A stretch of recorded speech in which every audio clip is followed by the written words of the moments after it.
बुलंदशहर में किशोरी की गैंगरेप के बाद हत्या और शव का रात में जबरन अंतिम संस्कार कराने को लेकर रालोद के राष्ट्रीय अध्यक्ष जयंत चौधरी ने ट्वीट किया और योगी सरकार पर तंज कसा। आजाद समाज पार्टी के राष्ट्रीय अध्यक्ष चंद्रशेखर आजाद ने भी न्याय के लिए ट्वीट किया।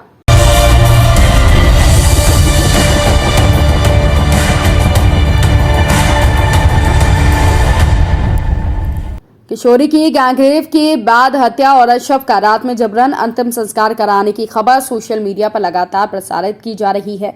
इस संबंध में एसएसपी बुलंदशहर की ओर से एक बयान जारी किया गया है।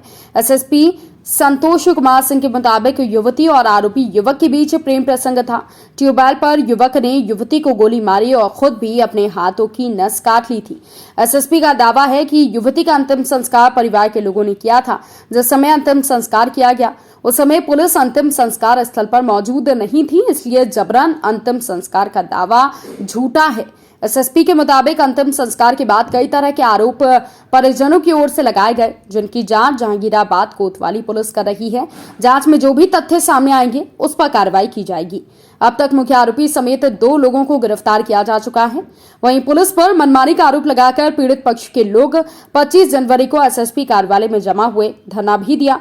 पीड़ित पक्ष ने थाना छतारी प्रभारी को सस्पेंड करने की मांग की और पीड़ित परिवार की महिला ने युवती के साथ गैंगरेप का आरोप भी लगाया था।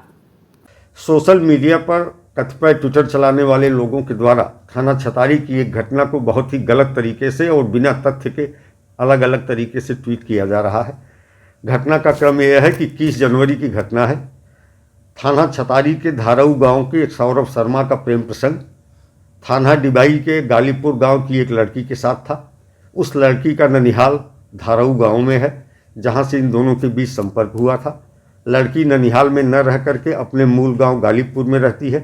दोनों गांव के बीच में लगभग 15-16 किलोमीटर के बीच की दूरी है।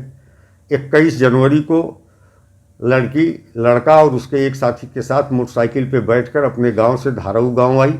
धाराऊ गाँव में एक ट्यूबवेल पर ये लोग गए, जहाँ पर लड़के के द्वारा लड़की की गोली मार के हत्या कर दी गई और अपनी गर्दन और अपने हाथ की नसों को ब्लेड से काटा गया। जानकारी होने पर उसे इलाज के लिए अलीगढ़ भेजा गया, जहां इलाज के बाद वो बच गया और उसे गिरफ्तार करके जेल भेजा गया। परिवारीजनों द्वारा दी गई तहरीर के आधार पर बिना किसी तरह का छेड़छाड़ किए अभियोग दर्ज किया गया था।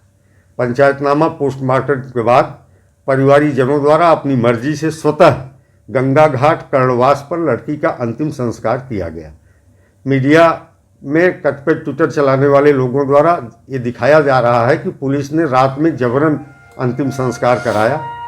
इस संबंध में कहना है कि कोई भी पुलिसकर्मी अंतिम संस्कार के समय मौके पर मौजूद नहीं था। किसी के पास कोई वीडियो भी नहीं है, नहीं तो लोग वीडियो भी ट्वीट करते, लेकिन केवल सनसनी पैदा करने के इरादे से कतिपय लोग ट्विटर हैंडल का गलत इस्तेमाल कर रहे हैं।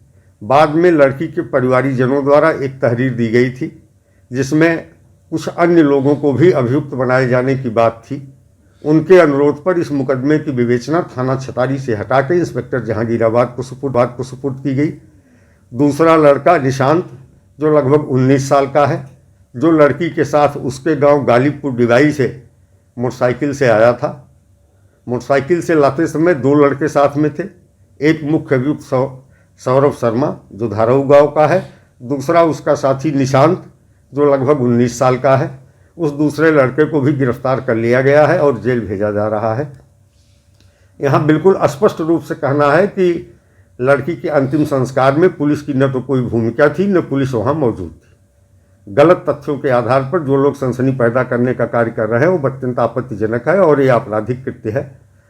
तो अनुरोध इसमें यही है लोगों से कि गलत तथ्यों के आधार पर सनसनी पैदा करने का प्रयास न करें और घर वालों के तहरीर के आधार पर विवेचना को थाना जहांगीराबाद के इंस्पेक्टर को सुपुर्द किया गया है। दी गई एफआईआर में केवल एक अभियुक्त नामित था। बाद में विवेचना से दूसरे अभियुक्त का नाम भी प्रकाश में आया, जो मोटरसाइकिल के साथ आया था।